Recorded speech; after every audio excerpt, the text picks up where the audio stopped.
morning, Chris. I'm still waking up a little bit, but I'm fine. Go back to sleep. You sat in a meeting that lasted 11 hours yesterday.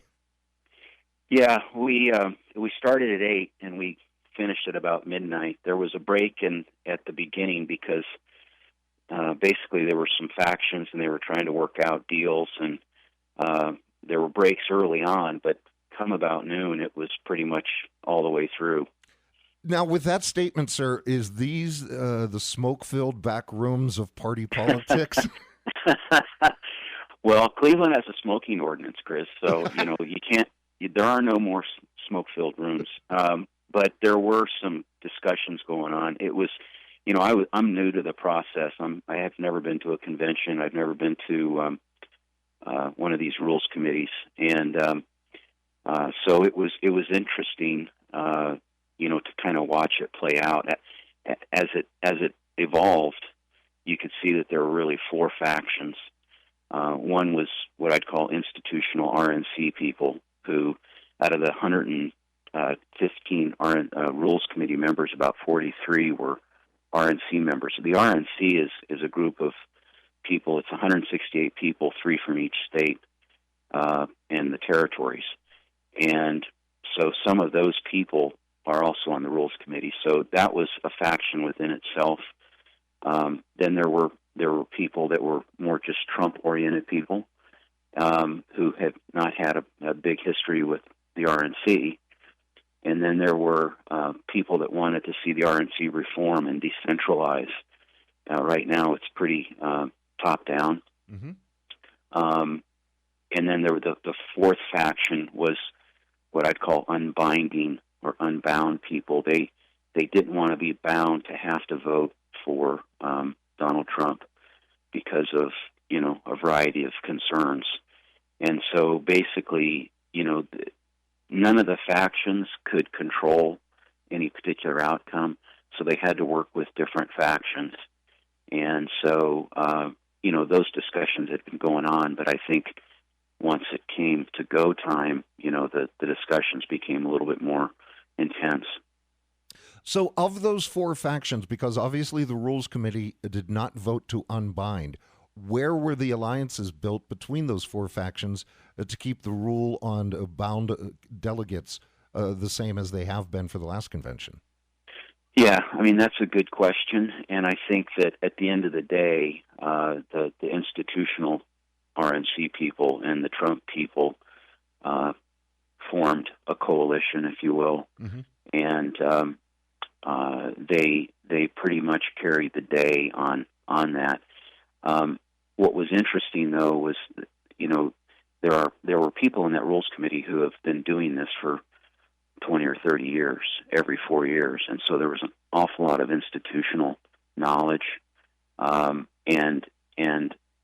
the rules have been changed every 4 years, kind of in piecemeal fashion.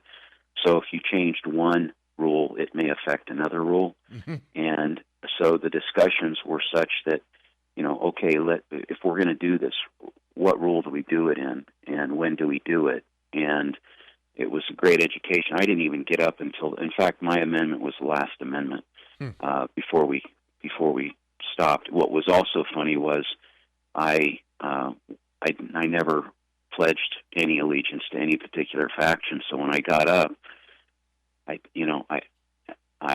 my amendment was to make it more clear how the binding or unbinding was, and I think people, they didn't see the value of it. It was actually voted down, and then about 10 minutes later, one of them moved to reconsider, brought my motion back, and it's what carried the night. Yeah, because as I talked about yesterday, that I revealed to my listeners that you and I have had a conversation before you left for Cleveland, and that your predisposition was to leave everything the way it was regarding unbinding or remaining binded, but your predisposition was to keep it as it was, but you would listen to the argument that we should unbind the delegates. Was there, obviously, there was not a convincing enough argument to change it, but how did you vote, if you're allowed to reveal that? Yeah, what I think happened was they tried to make it a situation where the binding occurred, but I didn't like the wording, and I didn't think they did it in the right spot and in the right way. So at this point, people. What's funny is the people who wanted to unbind said, we don't need a rule change. We can go in next week and we can vote however we want. And so if that's the case, then do it. Mm-hmm. Then, but what I did was I found some language from 1976, which had been passed, and which did allow for the binding in a certain way. And it's still, I think that there will be people who don't, jump on the Trump train next week, and they'll have their reasons to do that. But I just thought that the way they were changing the rules, it was odd language, and so I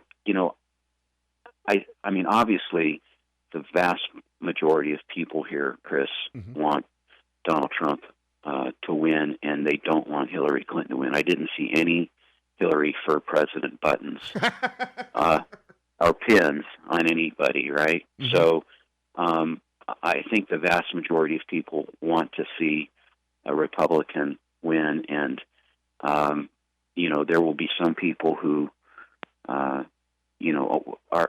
some reservations about Donald Trump, but I think that by and large, most people here understand that he'll be the nominee. I have two questions for you, sir, because I'm running tight on time. We've been speaking for nearly 10 minutes, but I have two questions that remain for you.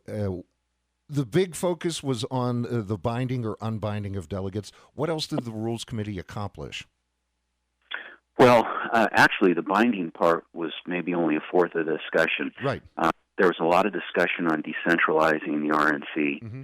and allowing more grassroots involvement, and there were some changes that were made in that regard.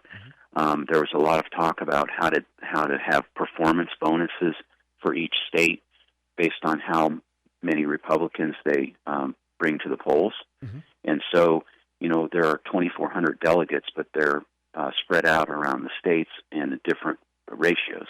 And so I think that, concepts of performance and republicanism at the next convention was a very heavy part of the discussion, and which is good. So the binding part was really kind of at the end, and it was probably best because it